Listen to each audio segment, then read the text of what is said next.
आपको direction cosine निकालने हैं साइड्स ऑफ द ट्राइंगल के। ट्राइंगल की साइड्स के आपको क्या निकालने हैं? Direction cosine. डायरेक्शन कोसाइन मतलब LMN।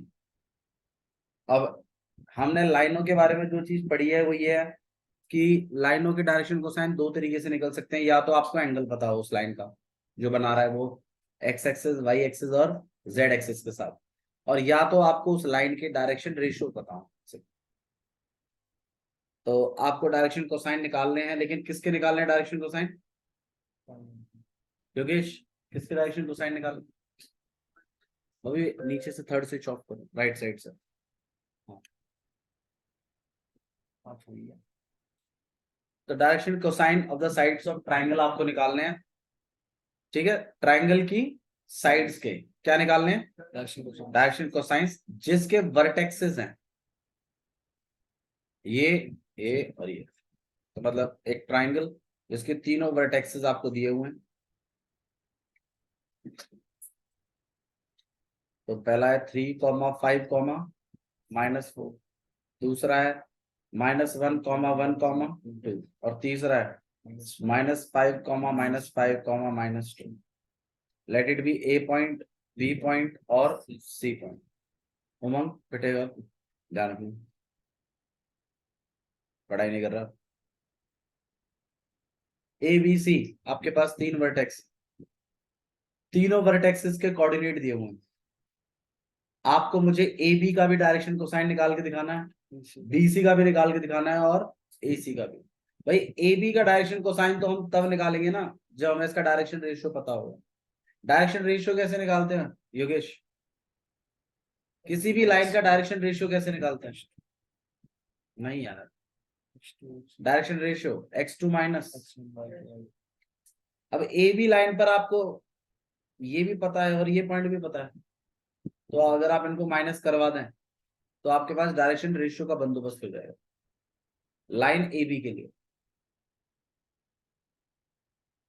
तो यहां पे हम लिखेंगे लाइन AB, और मैं इसका x1 निकाल रहा हूँ, x1 कह रहा हूँ, A1 क्या निकाल रहे हैं हम इसका? A1। A1 क्या है? A1 क्या है? डायरेक्शन रेशियो है x वाला, तो मतलब x2 माइनस x1। तो इसकी बात कर रहे हैं अभी हम। बताइए, 3 को आगे रख दे, माइनस -1, तो यहाँ हो जाएगा आपके पास 4। ऐसे y का और बता दीजिए। ध्यान रखिएगा, अब आपने अगर इसको मान लिया है आगे तो अभी नहीं मानना है सफिशिएंट। तो 5 - 1 कितना हो जाएगा आपके पास? 4। C1 बताइए, -4 -2 -6। तो A1 B1 C1 आपके पास है। L1 का जुगाड़ करते हैं। फॉर्मूला क्या है? A1 अपॉन में अंडर रूट ऑफ A1 का स्क्वायर प्लस B1 का स्क्वायर प्लस, हाँ जी, A1 की वैल्यू कितनी है? 4 अंडर रूट। A1 कितना है भाई? 4 का स्क्वायर। B1 कितना है? 4 का स्क्वायर। C1 कितना है? -6 का स्क्वायर। हाँ भाई, यहाँ पे 16, 16 प्लस 16 32, और 32 प्लस 36 68। अंडर रूट 68 को क्या लिख सकते हैं आप? कुछ 2√17, या 4 अपॉन में 2√2 से आप इसको काट सकते हैं 2r पे, और पास 2 अपॉन में अंडर रूट।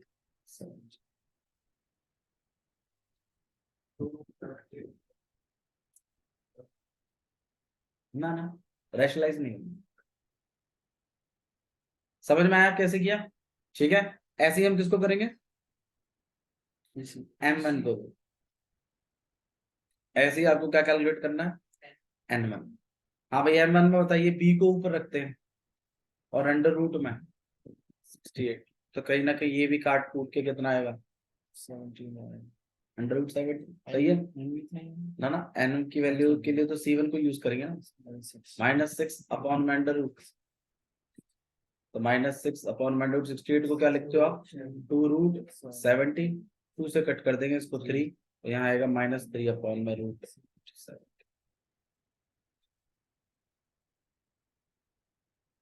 आया? चेक कर लीजिए, यही है।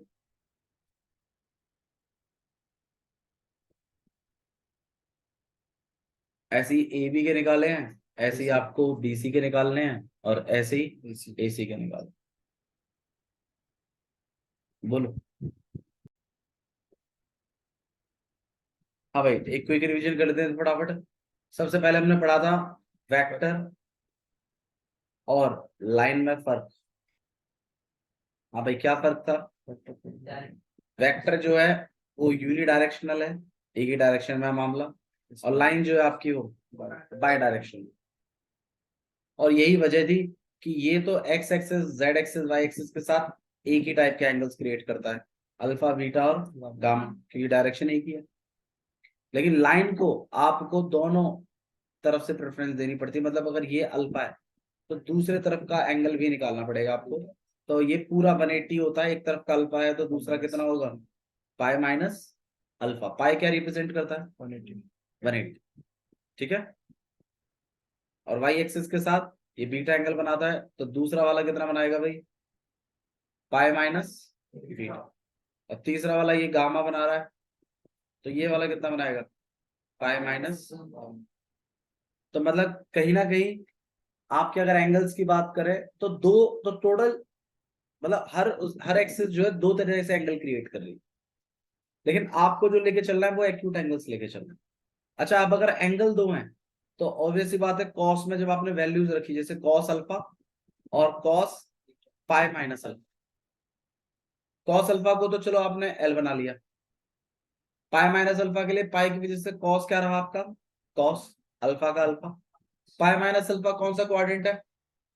सेकंड। सेकंड क्वाड्रेंट में कॉस कैसा बिहेव करता है? तो आगे माइनस आ जाएगा। तो मतलब एक तो आपके एल की वैल्यू है कॉस अल्फा, एक एल की वैल्यू है माइनस कॉस अल्फा, मतलब नेगेटिव वैल्यू। तो इसका मतलब एल आपके पास दो आएंगे, एक पॉजिटिव आएगा और एक नेगेटिव आएगा, हर एक एंगल के लिए, अल्फा के लिए भी, ऐसे ही बीटा के लिए भी, और ऐसे ही गामा के लिए भी। तो मतलब हर लाइन के अपने डायरेक्शन कोसाइंस होते हैं, और वो भी दो सेट होते हैं, plus minus L, plus minus M, और प्लस माइनस एन, ऐसा है। और हर line X axis, Y axis, Z axis के साथ दो तरफ से एंगल बनाती है, एक अल्फा, दूसरा है पाई माइनस अल्फा, एक बीटा, दूसरा पाई माइनस बीटा, एक गामा, पाई माइनस। ठीक है, समझ आ गया? तो हर लाइन के अपने क्या है? Direction cosine. डायरेक्शन कोसाइन निकालने का तरीका क्या है? एंगल्स के थ्रू। लाइन में भी, लाइन में वेक्टर मत बनाइएगा, बहुत बच्चे लाइन को वेक्टर से कंफ्यूज करते हैं। वेक्टर अलग चीज है, लाइन अलग चीज है। अभी फिलहाल के लिए मैंने आपको जो सिखाया वो ये है कि लाइन में डायरेक्शन कोसाइन निकाले जा सकते हैं, और डायरेक्शन कोसाइन निकालने का तरीका है एंगल्स के थ्रू, कि X axis, Y axis, Z axis के साथ कितना कितना एंगल बना रही है लाइन, और उसके आधार पर आप निकालेंगे एल एम एन। अच्छा, ये फॉर्मूला यहाँ पर भी एप्लीकेबल है कि L square plus M square plus N square किसके बराबर है? तो इसका मतलब अगर लाइन का एक्स एक्सिस, वाई एक्सिस के साथ एंगल दिया हुआ है, जेड के साथ पूछा है, तो निकाला जा सकता है। सही है। अच्छा जी, फिर इसी में आपके पास ये वाला एक्सटेंशन भी है, cos square alpha plus cos square beta plus cos square gamma किसके बराबर है? ये भी सही है। क्लियर है? ठीक है, ये सब बनने के बाद फिर आपने सीखा डायरेक्शन रेशियो। डायरेक्शन रेशियो पहले ही हमें क्लियर था कि कभी भी किसी वेक्टर पर कोई भी दो पॉइंट ले लेते थे, और उनके एक्सों का माइनस, उनके वाईओ का माइनस, और उनके जेडों का माइनस, आपके क्या बनाता था? Direction ratio, denoted by A B and C. Same इस केस में भी है कि अगर कोई लाइन है तो उस पर पड़ने वाले किन्हीं भी दो पॉइंटों के एक्सों का माइनस, वाईओ का माइनस, और जेडों का माइनस क्या रिप्रेजेंट करेगा? आपके डायरेक्शन रेशियो। तो डायरेक्शन रेशियो का फॉर्मूला है x2 माइनस बी के लिए आपके पास y2 माइनस y1, और c के लिए आपके पास z2 माइनस z1। तो इनका इस्तेमाल करके अगर लाइन पर, अब आपको समझना है वो ये कि लाइन पर अगर 2 पॉइंट है मेरे पास, तो मैं किसका जुगाड़ कर सकता हूँ? Direction ratio. अगर लाइन पर 2 पॉइंट है तो हम उसके डायरेक्शन रेशियो का जुगाड़ कर सकते हैं। डायरेक्शन रेशियो निकालने के लिए x2 minus x1, y2 minus y1 और z2 माइनस z1 करना है। और डायरेक्शन रेशियो, डायरेक्शन कोसाइन के साथ बराबर का रेशियो मेंटेन करते हैं। ये बात आपको पहले ही क्लियर करिए कि L अपॉन में A और M अपॉन में B और N अपॉन में C, ये बराबर रेशियो मेंटेन कर, इसलिए इसका नाम डायरेक्शन रेशियो पड़ा। नहीं तो कुछ ऐसा बनता सब्सट्रैक्शन, कुछ सब्सट्रैक्ट करके कुछ पड़ता नाम ही इसका डायरेक्शन रेशियो इसलिए पड़ा है क्योंकि ये आपके डायरेक्शन कोसाइन के साथ बराबर का रेशियो मेंटेन करता है। ठीक है, अच्छा जी। फिर हमने एक चीज और भी देखी कि लाइनें अगर पैरेलल हैं एक दूसरे के, तो उस वो भी चीज फाइंड आउट करी जा सकती है। मान लो ये पहली लाइन है तो इसके अपने क्या होंगे डायरेक्शन रेशियो, तो A1 B1 और C1। भाई ये दूसरी लाइन है, इसके भी अपने क्या होंगे डायरेक्शन रेशियो, मतलब A2 B2 और C2। डायरेक्शन रेशियो कैसे निकालते हैं योगेश? कैसे निकालते हैं योगेश डायरेक्शन रेशियो किसी लाइन के? रिक्वायरमेंट क्या है डायरेक्शन रेशियो निकालने के लिए? कुछ रिक्वायरमेंट तो होगी।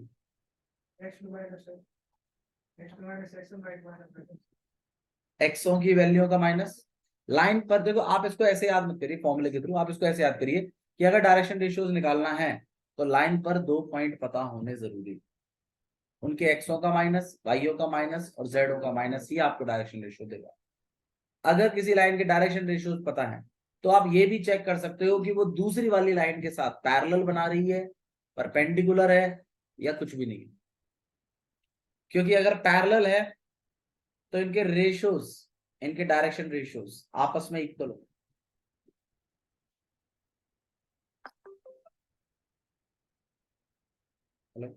करो भाई, ठीक है। देखो चीजों को थोड़ा सा अगर आप बार बार पढ़ेंगे ना तो आपको याद हो जाएगा, फिर फॉर्मूले याद करने की जरूरत नहीं। अच्छा, 2 लाइनें आपस में परपेंडिकुलर हैं या नहीं है, ये चीज भी आपको डायरेक्शन रेशियोज के थ्रू पता चल जाती है। फॉर्मूला कैसा रहता है भाई? देखो मान लो इसका A1 B1 और C1 है, इसका डायरेक्शन रेशियो। इसका क्या है A2 B2 और C2।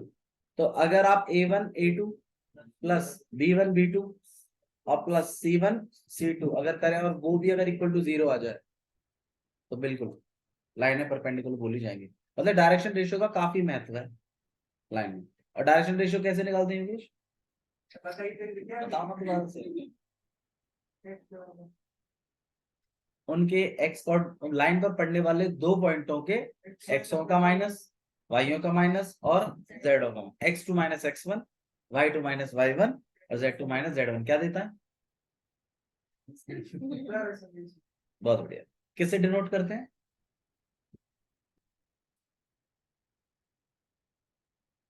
ABC। किसे डिनोट करते हैं? ए बी और सी। Thank you.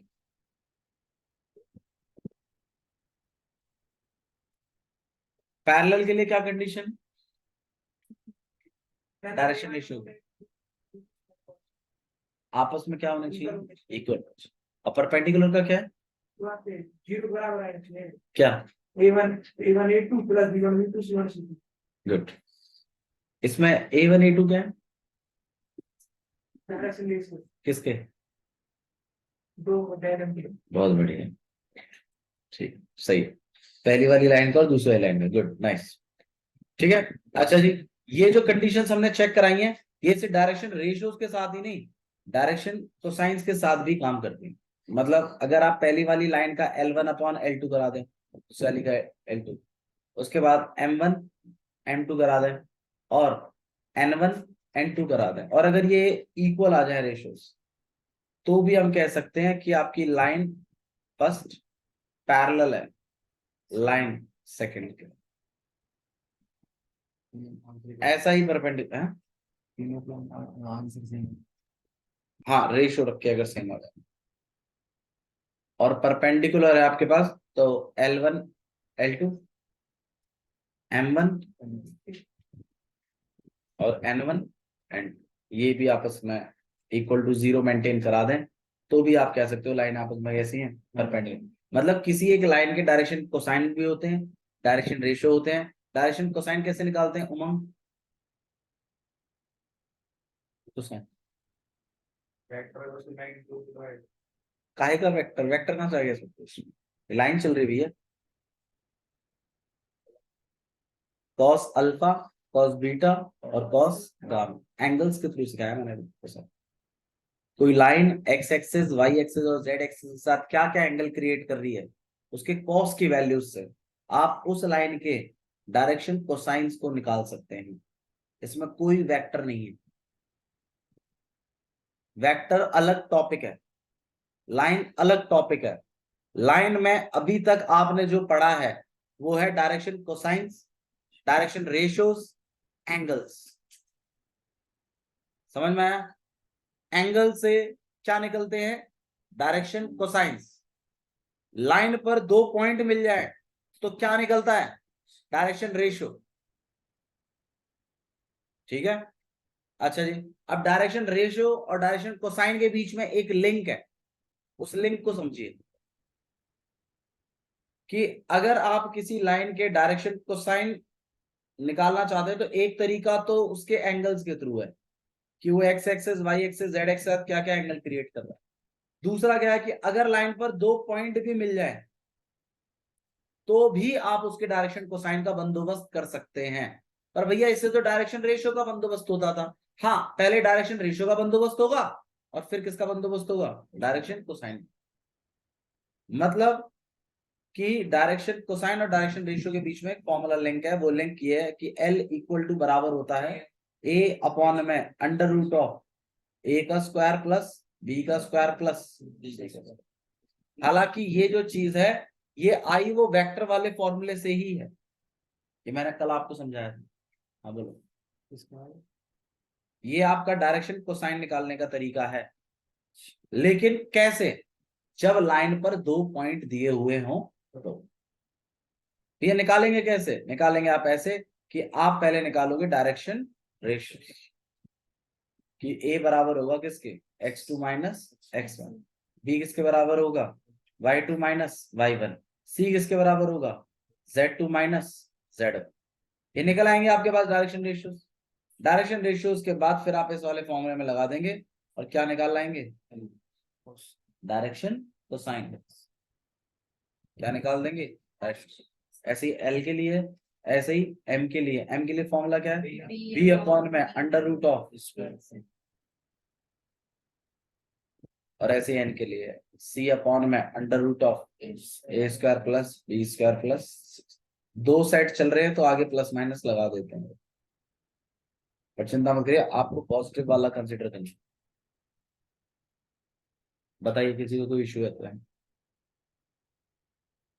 ठीक है, इतना ही सिखाया मेरे ख्याल से, है ना? इसी पर रख के आपकी पहली एक्सरसाइज निपटाई, एक्सरसाइज 11.1। अब उसके फिर मैंने कुछ क्वेश्चंस कराए, आपको प्रीवियस वीडियो में मिलेंगे।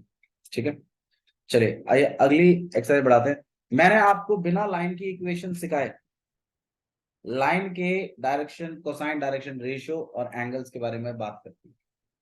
किसी को यहां तक कोई इश्यू है तो बताइए, आगे बढ़ाए मामले को। चलिए ठीक है, आइए नेक्स्ट जो टॉपिक है वो है equation of line in a stress. Equations बिल्कुल दो एक्सरसाइज में पहले हो चुकी है, नेक्स्ट का प्रिपरेशन कर रहे हैं। Basic equation of line, line की इक्वेशन कैसे निकालते हैं? लाइन की इक्वेशन निकालने के लिए एक्चुअली दो कंडीशंस हैं। पहली कंडीशन क्या है कि अगर लाइन पर अगर आपको if a line is passing through a given point and has given direction, अगर आपके पास कोई लाइन है और अगर उस लाइन पर अगर आपको कोई पॉइंट पता चल जाए और इस लाइन के पैरेलल एक वेक्टर पता चल जाए। मेरी बात सुनिएगा, अच्छा है कंसेप्ट। कि अगर आपको इक्वेशन ऑफ लाइन अगर निकालनी है तो पहले तो दो कंडीशन है बस खाली। उसमें पहली कंडीशन क्या कहती है वो सुनो। पहली कंडीशन कहती है कि it passes through it passes through a given point. मतलब लाइन पर आपको क्या पता होना चाहिए, पहले पॉइंट पता होना चाहिए, एंड हैज गिवन डायरेक्शन। और क्या पता होनी चाहिए, डायरेक्शन और पता होनी चाहिए। मतलब उस लाइन का पैरेलल वेक्टर पता होना चाहिए। तो आप उस लाइन की क्या निकाल सकते हैं, इक्वेशन। और इक्वेशन का रूप देखिए क्या है, आर वेक्टर इक्वल टू में A vector plus lambda B. ये फॉर्मेट है लाइन। अच्छा, लाइन की जो फॉर्म होती है वो दो तरीके की होती है, एक है वेक्टर फॉर्म, एक होती है आपकी कार्टेशियन फॉर्म। समझाते हैं, चिंता मत करिए। आर वेक्टर क्या है, ए वेक्टर क्या है, लैम्बडा बी वेक्टर क्या है, ये सब चीजें भी डिस्कस करते हैं। देखो, दोबारा इस चीज को रिपीट करते हैं। हाँ भाई, लाइन की इक्वेशन निकालने के लिए पहली कंडीशन क्या है बताइए, कि लाइन के ऊपर एक तो पहले पॉइंट पता होना चाहिए, ठीक है, और उसका पोजीशन वेक्टर पता होना, पॉइंट के साथ उसका क्या होना चाहिए, ये है वो ए वेक्टर जो यूज किया ना। ए वेक्टर क्या है, ए पॉइंट का, वो जो पॉइंट तुम्हें गिवन है ना लाइन पर, उसका क्या पोजीशन वेक्टर। पॉइंट अगर गिवन है तो क्या पोजीशन वेक्टर बनाया जा सकता है, अरे बना सकते हैं कि नहीं बना। मान लीजिए पॉइंट मैंने आपको दे दिया 2, 3 और -5, बताना है इसका पोजीशन वेक्टर क्या होगा। पोजीशन वेक्टर तो कोऑर्डिनेट से निकाल सकते हैं, बताया था ना आपको वेक्टर में, कि भाई कुछ नहीं, बस आई जे की लगा देते हैं। तो अगर आपको लाइन पर एक पॉइंट पता है तो उसका पोजीशन वेक्टर का जुगाड़ करना पड़ेगा, और उस लाइन के पैरेलल एक वेक्टर और चाहिए मुझे। इसका मतलब यह है कि लाइन को बनने के लिए एक तो उस पर पॉइंट चाहिए और उसको डायरेक्शन भी चाहिए, क्योंकि दो डायरेक्शन है। तो कौन सी डायरेक्शन की बात हो रही है वो चीज भी क्लियर होनी चाहिए। अब यहां पर ये जो ऊपर मैंने एक वेक्टर बनाया है, ये कोई वेक्टर है जिसकी अपनी खुद की डायरेक्शन है, लेकिन लाइन इस वेक्टर के पैरेलल है। तो जो वेक्टर की डायरेक्शन है वही आप इस लाइन की डायरेक्शन भी कंसिडर करेंगे। याद करिए, मैंने आपको एक चीज और सिखाई थी। मान लीजिए कोई एक ए वेक्टर है, अगर मैं इसी वेक्टर के पैरेलल कोई वेक्टर बनाना चाहता हूं, तो मैंने आपको बताया था कि इसी वेक्टर को किसी भी एक नंबर से क्या करवा दीजिएगा, मल्टीप्लाई। अपने आप रेशियो मेंटेन हो जाएगा। यकीन नहीं आता तो देखो, मान लीजिए एक ए वेक्टर है आपके पास, आई प्लस 2j+3 के। मान लीजिए मैं इसको 5 से मल्टीप्लाई करा दूं, बताना मेरा बी वेक्टर क्या होगा, 5i प्लस 10j और प्लस 15 के। सही है। अब आप चाहो तो इनके रेशियो चेक कर लो, इसके और इसके, बताना रेशियो कितना होगा, 1/5। नेक्स्ट 2/10, जो कि काट पीट के दोबारा कितना, और 3/15 का रेशियो भी कितना है। तो इसका मतलब A1/A2, B1/B2 और C1/C2, मतलब इक्वल है। और इक्वल है तो इसका मतलब दोनों वेक्टर आपस में कैसे हैं, ये वेक्टर भी तो काम करता था, अब ये लाइन पे भी काम करता है। तो इसका मतलब दो वेक्टरों को अगर पैरेलल बनाना है तो बस कुछ नहीं करना, उस वेक्टर को किससे मल्टीप्लाई करा देना, किसी भी एक नंबर से, किसी भी एक स्केलर क्वांटिटी से। अब थोड़ा सा गौर करो जो मैं कहने जा रहा हूं। तो किसी भी लाइन की अगर डायरेक्शन चाहिए, डायरेक्शन कह रहा हूं, किसी लाइन की अगर इक्वेशन चाहिए, तो कंडीशन क्या कहती है कि उस लाइन पर पहले क्या पता हो तुम्हें, एक पॉइंट पता, और वो लाइन किसी वेक्टर के पैरेलल भी है। और मैंने फॉर्म ऐसी बनाई है, R vector equal plus lambda. आप मुझे बस ये बता दीजिए इसमें डायरेक्शन कौन दे रहा है, लाइन ये दे रहा है। मैंने जो लैम्बडा बी वेक्टर है, आप बताइए, आपको नहीं लगता ये मैंने लाइन की डायरेक्शन लिखी है एक्चुअली। मैंने अभी थोड़ी देर पहले आपको बताया, किसी भी वेक्टर का अगर पैरेलल वेक्टर जनरेट करना है तो उसको किसी स्केलर क्वांटिटी से मल्टीप्लाई कर, तो देखो ना मैंने किससे मल्टीप्लाई कराया हुआ, लैम्बडा बी। तो ये लैम्बडा भी आपको नहीं लगता ये किसकी डायरेक्शन दे रहा है? लाइन की। यहाँ ए वेक्टर क्या है? उस पॉइंट, उस लाइन पर पड़ने वाले पॉइंट का पोजीशन वेक्टर। सही है। अच्छा जी, आर वेक्टर क्या है? देखो, आर वेक्टर बेसिकली मैं आपको बताता हूँ। आर वेक्टर इस लाइन पर, अब जैसे मान लो, अब एक चीज समझाओ मुझे। जब कभी भी तुम कोई एक लाइन की इक्वेशन लिखते थे, 2D की बात कर रहा हूँ, कैसे लिखते थे?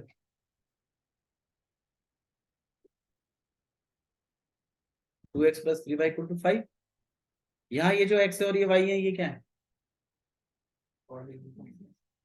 कोई आर्बिट्री पॉइंट्स है, कोई कोऑर्डिनेट है। मतलब अगर कल को मुझे चेक करना पड़ा कि भाई ये वाला पॉइंट इस लाइन पे आ रहा है या नहीं आ रहा, जैसे मान लो ये लाइन है, तो एक लाइन ही तो बनेगी इससे, 2x + 3y = 5 से। कल को मुझे चेक करना पड़ा, हाँ भाई क्या 1,1 इस लाइन पर आता है, तो उसके लिए मैं क्या करूंगा, इस x और y में 1,1 को उठा के क्या कर दूंगा, डाल दूंगा। और अगर मेरा LHS क्या आ जाए, तो इसका मतलब पॉइंट लाइन पे आता है। तो ये जो x और y है, ये आपने आर्बिट्री पॉइंट रखे। आर्बिट्री पॉइंट का मतलब है कि x और y का यूज करके ही तो इक्वेशन बनेगी, वरना कांस्टेंट नहीं हो जाएंगे सारे के सारे। भाई एक्स वाई आना चाहिए कि नहीं आना चाहिए, तभी तो मामला बनेगा, नहीं तो बनेगा कैसे, फंस जाएगा इक्वेशन, फिर कहेगी जब एक्स और वाई नहीं आए तो ये जो आर वेक्टर है ना यहाँ पर, ये आपने रैंडमली कोई पॉइंट लिया है आर नाम का, और उसका ये क्या है, पोजीशन वेक्टर है। ए वेक्टर क्या है, किसका, उस पॉइंट का जो लाइन पर, लाइन का इक्वेशन निकालने के लिए कंडीशन क्या है कि उस लाइन पर क्या पता होना चाहिए। अरे लाइन पर क्या पता होना चाहिए, एक पॉइंट पता होना चाहिए, ठीक है। और उस लाइन के पैरेलल एक वेक्टर होना चाहिए। वो पैरेलल वाला जो वेक्टर है उसको तो डायरेक्शन में यूज कर लेंगे हम, और एक पॉइंट पता है ही तुम्हें। और आर वेक्टर मैंने इसलिए बनवाया क्योंकि एक्स वाई जेड भी तो कहीं से उठाओ के लिखोगे उसमें, तो आपकी वेक्टर फॉर्म जो होगी, अब आपको इसमें इतनी डेप्थ में नहीं जाना है, बस आपको जो याद रखना है वो बता देता हूं मैं। आपको ये याद रखना है कि अगर किसी लाइन पर कोई वेक्टर है, किसी लाइन पर अगर कोई पॉइंट है, और अगर उस लाइन के डायरेक्शन का और जुगाड़ हो जाए, चाहे तो वो पैरेलल से करा दो या कोई और तरीका हो तुम्हारे पास तो उससे करा दो। यही दो चीजें चाहिए बस लाइन की इक्वेशन बनने के लिए, एक डायरेक्शन और एक उस पर पॉइंट। अब डायरेक्शन का बंदोबस्त पैरेलल से करते हो तो कर लो, पहले वाले केस में वो पैरेलल ही कह रहा है कि कोई पैरेलल वेक्टर हो, ताकि उसी की डायरेक्शन उठा के यूज कर लो। आगे चल के आपको एक और चीज पता चलेगी, तो भी वो डायरेक्शन का काम कर जाएगा, वो भी ठीक है, लेकिन फिर भी उसके पैरेलल वेक्टर तो बनाना पड़ेगा, तो मैग्नीट्यूड से मल्टीप्लाई तो आपको उसमें भी करना पड़ेगा। तो लाइन का इक्वेशन जो होगा वो होगा R vector equals to A vector plus lambda B vector. अगर मैं आपसे पूछूं लाइन की इक्वेशन बनाने के लिए क्या चीज जरूरी है, तो आंसर है उस लाइन को डायरेक्शन चाहिए और उस पर कोई एक पॉइंट चाहिए। पहला केस कहता है कि कोई पैरेलल वेक्टर दिला दो जो डायरेक्शन का काम कर दे, और एक पॉइंट तो तुम ले ही रहे हो, ये पहला केस, ठीक है। वेक्टर फॉर्म क्या है भाई, ये बार बार पढ़ना पड़ेगा, ऐसे याद नहीं होगी ये। वेक्टर फॉर्म क्या है, ये वेक्टर फॉर्म है जो मैंने लिखी है, किसकी किसकी वेक्टर फॉर्म है ये, इक्वेशन ऑफ लाइन की। इक्वेशन ऑफ लाइन की दो फॉर्म्स हैं, एक वेक्टर और एक कार्टेशियन। भैया दोनों ही इक्वेशन देंगी, बिल्कुल दोनों इक्वेशन देंगी। भैया क्वेश्चन में पूछेगा वेक्टर फॉर्म लिखो कि कार्टेशियन लिखो, बिल्कुल। लाइन पर एक पॉइंट दे देगा, एक पैरेलल वेक्टर दे देगा, तुम्हें बोलेगा वेक्टर फॉर्म लिख के दिखाओ इस लाइन की, या फिर तुम्हें क्या बोलेगा, कार्टेशियन फॉर्म लिख के दिखाओ। तुम्हें दोनों फॉर्म याद होनी चाहिए लाइन, ठीक है। तो पहली फॉर्म ये है, आर वेक्टर इक्वल टू में A vector plus lambda B vector. यहाँ ये जो बी वेक्टर है ये क्या है, ये डायरेक्शन वेक्टर है आपका जो पैरेलल है उस लाइन के, ठीक है। ए वेक्टर क्या है, पोजीशन वेक्टर है किसका, बिल्कुल जो पॉइंट लाइन पर लाई करेगा। आर वेक्टर क्या है, ये आर्बिट्री वेक्टर है, आर्बिट्री पॉइंटों का वेक्टर है जो आपके एक्स वाई जेड को होल्ड करेगा। ये वेक्टर फॉर्म है, सब कुछ वेक्टर में लिखा हुआ है। कार्टेशियन फॉर्म दिखाता हूं आपको इसका। कार्टेशियन फॉर्म कुछ ऐसी होती है लाइन की, ये वेक्टर फॉर्म है। कार्टेशियन फॉर्म देखिए, x माइनस x1 अपॉन में a, यहाँ a क्या है, x2 माइनस x2 वो कौन सा है? वो इसका सेकंड केस है, दो केस है, ये पैरेलल वेक्टर वाला केस है। इक्वेशन ऑफ लाइन दो तरीके से निकल सकती है।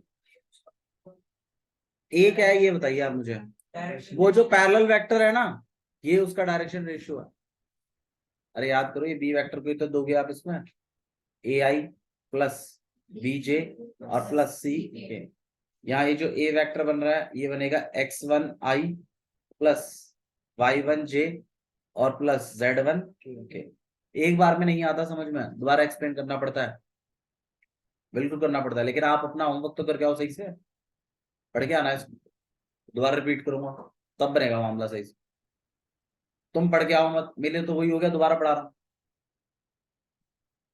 ये इक्वल होती है ना। अब आप मुझे बताइए x1 क्या है, x1 क्या है, जो आपका वो पॉइंट लाइन पे पड़ रहा था ना, ये उसका x1 है। x y z तीन होंगे ना, तो वही है। ए क्या है, जो आपका वो पैरेलल वेक्टर था ना, ये उसका डायरेक्शन रेशियो है x वाला। फिर ऐसे ही b भी होगा। अब आप बताइए, x minus x1 equal upon में a, y minus y1 upon में b और z माइनस z1 अपॉन में, यहाँ ये ए बी सी क्या है, डायरेक्शन रेशियोज है किसके, पैरेलल वेक्टर के। x1 y1 z1 क्या है, ये वो लाइन पर पड़ने वाले पॉइंट के कोऑर्डिनेट्स हैं। हाँ जी, अब पूछो, एक्स वाई जेड क्या है, ये आर्बिट्री पॉइंट, आर्बिट्री पॉइंट है। लाइन पर आप एक्स वाई जेड कुछ तो मतलब कोई इक्वेशन में यूज करोगे ना, ये वही है, वरना सब कुछ कांस्टेंट में हो जाएगा, फिर इक्वेशन क्यों बनेगी। चलिए मैं आपको एक क्वेश्चन दिखाता हूँ इस पर, देखो, चिंता मत करिए, मतलब ये चीज ना एक्चुअली में पहली बार में नहीं आती है समझ, किसी को भी नहीं आएगी, मुझे भी नहीं आई थी पहली बार, लेकिन हाँ हम पढ़ के गए थे और अगली बार जब हमने सीखा था तो शायद कुछ अच्छा सीखा था। और अच्छा जी, एक और बताइए, इसी का सेकंड केस भी है। देखो मैं बिना पैरेलल वेक्टर दिए भी काम करवा सकता हूं, अगर मुझे लाइन पर दो पॉइंट मिल जाए तो बड़ा फायदा होता है। बताओ कैसे, मुझे लाइन की डायरेक्शन, मुझे लाइन की इक्वेशन निकालने के लिए क्या चीज चाहिए थी, मुझे लाइन की इक्वेशन निकालने के लिए क्या चीज चाहिए थी, दो चीजें चाहिए थी, पहला पॉइंट, दूसरा डायरेक्शन। पहले वाले केस में मैंने डायरेक्शन का बंदोबस्त कैसे करवाया, पैरेलल वेक्टर बना के, और पॉइंट मैंने गिवन लिया था। अब मैंने क्या किया सेकंड वाले केस में, आपको पैरेलल वेक्टर दिया ही नहीं, बल्कि लाइन पर ही कितने पॉइंट दे दिए, दो पॉइंट। अच्छा आप मुझे बताओ, अगर आप ये माइनस ये कर लो तो एक वेक्टर जनरेट हो जाएगा कि नहीं हो जाएगा भाई, x2 minus x1 i plus y2 minus y1 j plus z2 minus z1 के। यार ये भी तो डायरेक्शन का बंदोबस्त करा ही देगा मेरी, और इनमें से कोई सा भी एक पॉइंट यूज कर लो, पॉइंट का जुगाड़ भी हो गया और डायरेक्शन का जुगाड़ भी हो गया। तो अगर लाइन पर अगर तुम्हें दो पॉइंट बताएं तो भी इक्वेशन बनाई जा सकती है। इक्वेशन देखिए किस रूप में बनती है। अच्छा ये वाला जो पहला वाला होगा इसका ए वेक्टर होगा, इसका क्या होगा बी वेक्टर, और आर वेक्टर कुछ है वो तो आपका आर्बिट्री वेक्टर है, ठीक है। तो आपका मामला बनेगा कुछ ऐसा कि आर वेक्टर इक्वल है A vector plus lambda B vector minus, अरे होता मैंने B vector minus A vector भी करवाया। ये ए बी वेक्टर कैसे जनरेट होगा ये तो बताता हूँ। तो मतलब कहीं ना कहीं बी वालों को माइनस करके ए वालों में तभी तो बनेगा x2 माइनस x1, क्योंकि ये जो a है ना ये होल्ड करेगा क्या, x1 i plus y1 j और प्लस z1 k। जो b है वो होल्ड करेगा x2 i plus y2 j और प्लस z2 k। अब जब मैं इनको माइनस करा दूं तो मेरे लिए तो काम वही हुआ ना, ये माइनस ये माइनस ये और ये माइनस, मेरा तो वेक्टर जनरेट हुआ। तो कहीं ना कहीं B vector minus A vector आपको देगा ए बी। तो ये जो मैंने लिखा है ये क्या है, डायरेक्शन। ये क्या है, वो पॉइंट जो आप उठाओगे। अच्छा इसकी जगह भैया हम ये नहीं लिख सकते थे आर वेक्टर इक्वल टू में B vector plus lambda B vector minus, भैया ये भी तो अभी डायरेक्शन ही दे रहा है और ये क्या दे रहा है, पॉइंट जो आपको चाहिए था। तो ये नहीं लिख सकते, ये भी लिख सकते हैं, ये भी लिख सकते। कार्टेशियन फॉर्म देखिए कैसी होगी, x माइनस x1 अपॉन में x2 माइनस, ऐसे ही y माइनस y1 अपॉन में y2 माइनस y1, और ऐसे ही z माइनस z1 अपॉन में z2 माइनस। ये कार्टेशियन फॉर्म है, ये वेक्टर फॉर्म। ठीक है, कल फिर डिस्कस करेंगे।